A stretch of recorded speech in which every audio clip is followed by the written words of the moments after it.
Ok, pessoal, hoje nós vamos dar início ao volume 3 de Ciências, capítulo 1, página 4, a água no ambiente. Então, vamos lá. Os estados físicos da água. As crianças estavam muito animadas em brincar na piscina em um dia quente. Ita e Urbano ficaram com sede e pediram a Caraipapa um copo com água e gelo. É comum bebermos água com gelo em dias quentes. Você ou alguém da sua família costuma fazer gelo em casa? Vocês sabem como o gelo é feito? Simplesmente pegamos a água líquida, colocamos em forminhas plásticas e levamos ao congelador, que tem uma temperatura baixa. A água líquida vai se transformar num estado sólido e é o gelo. Ok? Assim é que fazemos gelo. Quando congelamos a água, é possível produzir o gelo. O gelo é o estado sólido da água, que é obtido em baixas temperaturas. No nível do mar, a água congela a 0 grau. Acho que essa água congelou. Vejam, meninos, o que aconteceu com a garrafa. Você sabe por que a garrafa estourou? Tá? Porque quando a água é colocada numa temperatura muito baixa, suas moléculas, a molécula de água, vão se arranjar, elas vão se espalhar, e isso vai fazer com que aumente o seu volume. Então, toda vez que colocamos água para congelar, nós devemos colocar menos, não encher até em cima, porque quando a água se expandir, ela se arranjar, ela se alargar, suas moléculas se arrumarem, ela vai estufar a garrafa, tá? A Caraipapa explicou aos meninos que quando a água congela, suas moléculas se arranjam em uma disposição geométrica bem definida, ou seja, um rearranjo cristalino. Para a Potira, a mãe do Ita mostrou no celular uma imagem para comparar o estado sólido com o estado líquido da água. Veja você também. Então, aqui nós temos um cubinho de gelo. Olha como dentro do cubinho de gelo, como estão as moléculas no estado sólido. No estado sólido, elas se expandiram, elas se rearranjaram, tá? E no estado líquido, elas estão unidinhas ainda, não se abriram, é estado líquido. Então, se eu colocar, quando eu coloco a água para congelar, ela vai no estado líquido. Aí, quando ela chegar no congelador, ela vai se expandir, se arranjar. Então, ela vai aumentar o volume, tá? Observando a imagem da página anterior, procure explicar por que o estado sólido, gelo, ocupa mais espaço que o estado líquido. Tá? Existe outro estado físico da água? Sim, existe mais um estado físico. O que você responderia, Urbano? Eu responderia que existe o gasoso, né? Nós falamos do sólido, falamos do líquido, faltou o gasoso. Então vamos lá. Veja a explicação da Parapotira sobre esse outro estado da água.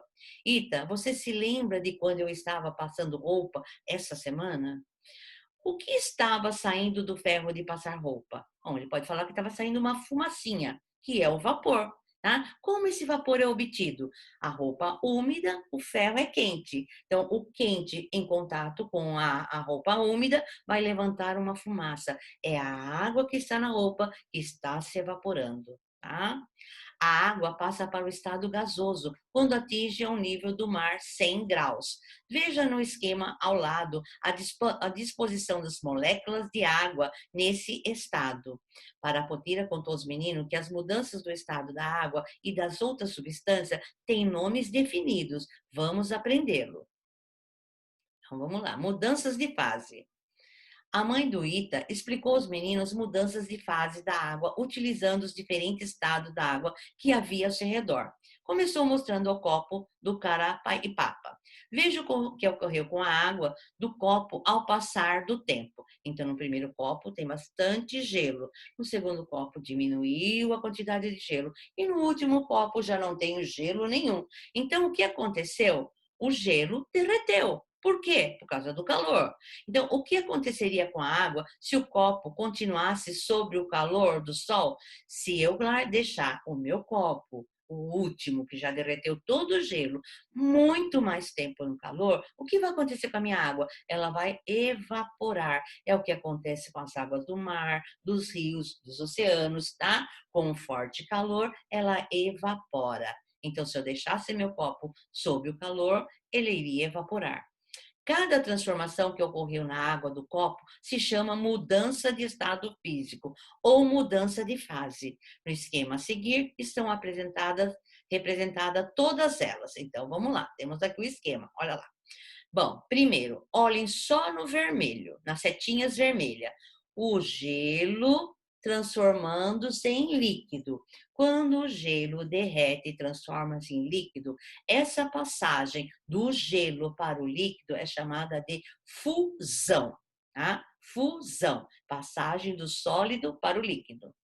Depois eu tenho a passagem do líquido, da torneirinha do meio, olha lá em cima no azul, a torneirinha é líquida, vai ganhar calor, vamos supor, vou pôr a água para ferver no fogo, e ela vai evaporar. Essa passagem do líquido para o gasoso é chamada de vaporização, passagem do líquido para o gasoso.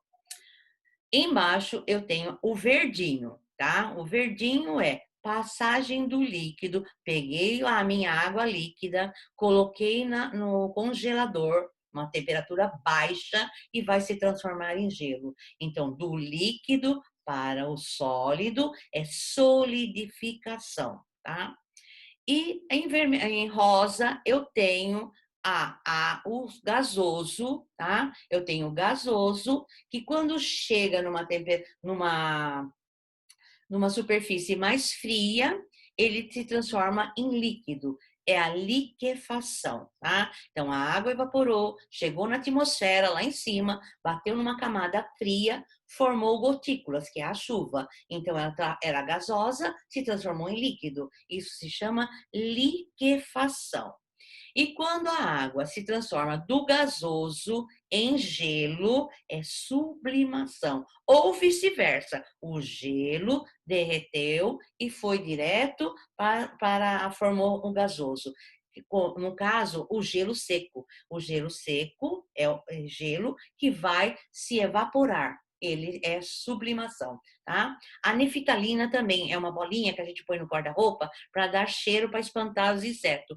Ela é um exemplo de sublimação, porque essa bolinha, ela vai soltando um vaporzinho que espanta os bichinhos. Então, ela transforma de sólido, ela é uma bolinha dura, sólida, e depois de um longo tempo, ela evapora toda e você não acha mais ela. É a sublimação. Dê um exemplo do processo de liquefação que acontece em sua casa.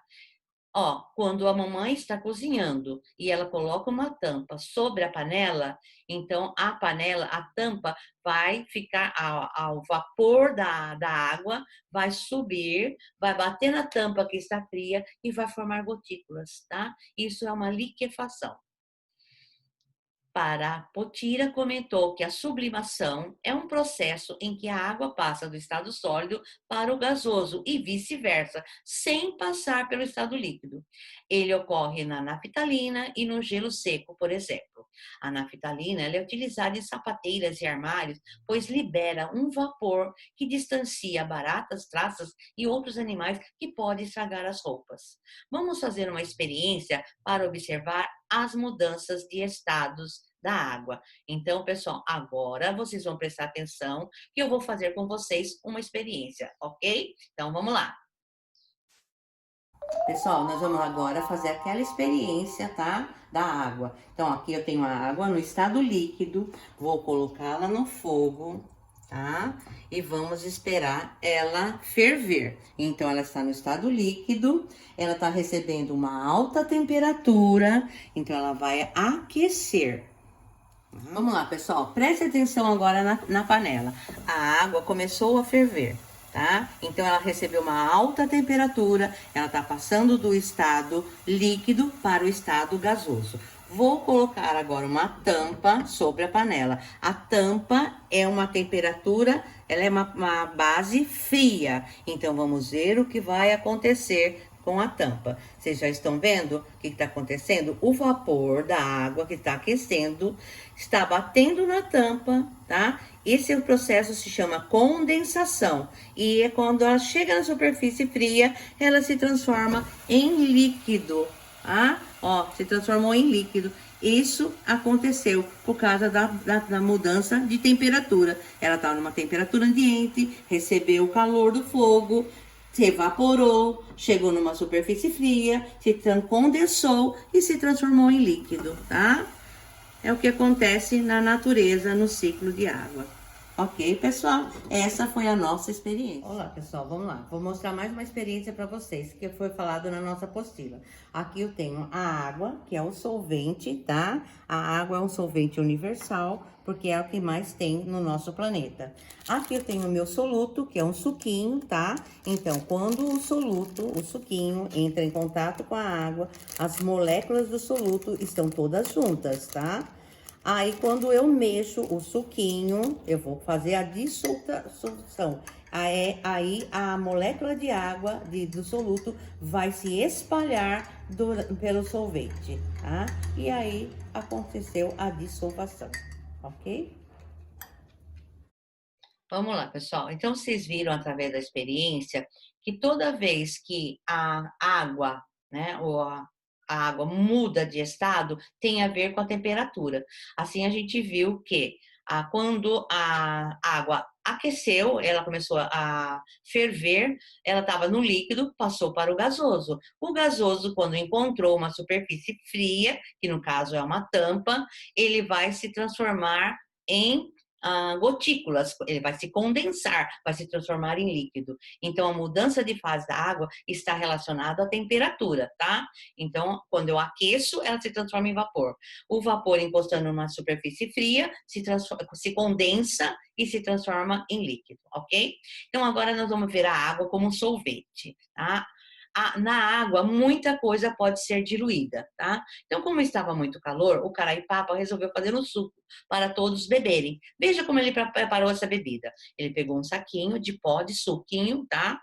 Aí ele colocou, despejou o suquinho na água e mexeu, tá? Então, o que houve com o pó, né? O pó vai se dissolver na água.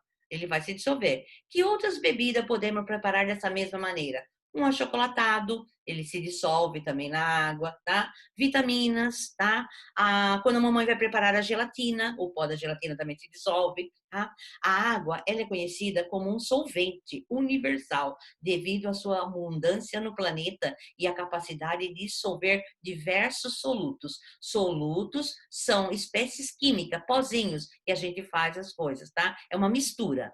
Caraipapa explicou aos meninos que, por meio da indústria, muitos produtos são fabricados utilizando a água como solvente. Tintas, álcool doméstico, sucos, etc. Esses produtos são soluções, ou seja, um soluto dissolvido em um solvente. Então, a água é o solvente, o pozinho é o soluto. E quando eu misturo tudo, eu vou ter uma solvatação, uma mistura do solvente com o soluto.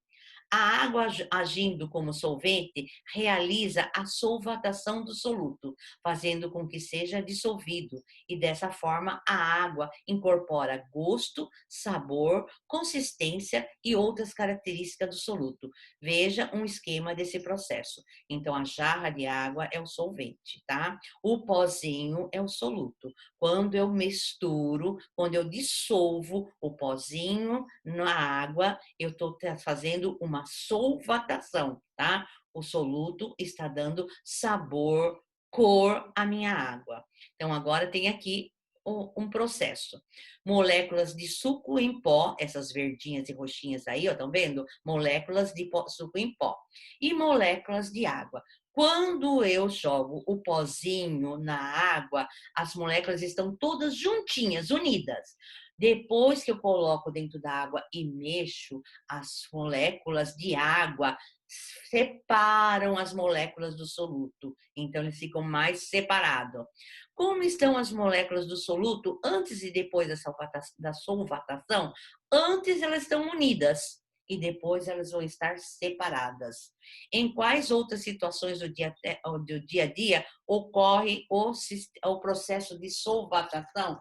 quando eu faço um achocolatado, quando eu estou preparando uma gelatina, quando eu estou fazendo uma sopa em pó, que eu ponho o pó da sopa na água. Então, eu estou fazendo um processo de solvatação. Eu estou colocando um soluto no solvente e vou misturar e fazer a solvatação, ok?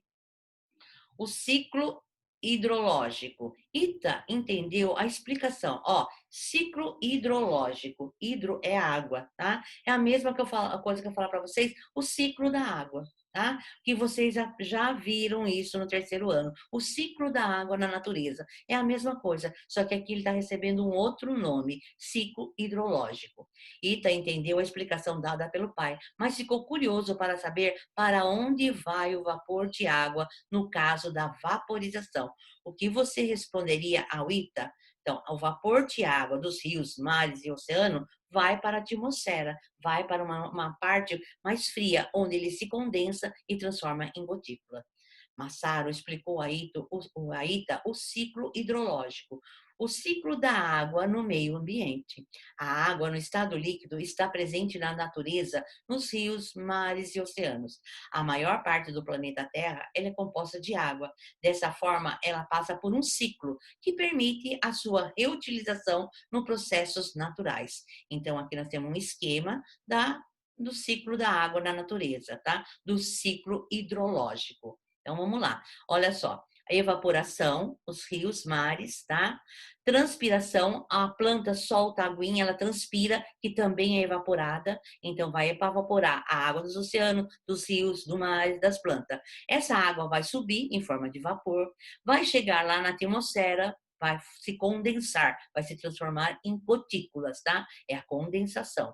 Quando ela se transformar em gotícula, ela vai cair novamente na Terra em forma de chuva, que é chamada de precipitação. Chuva e precipitação é a mesma coisa. Essa água vai cair nos morros, nas montanhas e vai escoar, vai escorrer. Uma parte vai escorrer e vai voltar para os rios, para os lagos, para o mar. Outra parte vai infiltrar na terra para formar os lençóis subterrâneos. As águas de rios, lagos e oceanos que sofrem evaporação, assim como o vapor liberado pela transpiração dos seres vivos, acabam subindo pela atmosfera até determinada altura, onde se concentram e formam as nuvens. Nelas, o vapor se condensa e cai em forma de chuva, que é a precipitação, escorrendo até o nível do mar ou se infiltrando no solo para formar os lençóis subterrâneos. O ciclo hidrológico é importante para a manutenção do ecossistema, atuando, por exemplo, na manutenção da energia pela cadeia alimentar, uma vez que os seres produtores dependem da água para realizar a fotossíntese. Então, a planta precisa da água. Então, esse ciclo é muito importante para a manutenção do ecossistema. O vapor de água na atmosfera também determina a qualidade do ar, pois aumenta a sua umidade, facilitando a respiração de todos os seres vivos.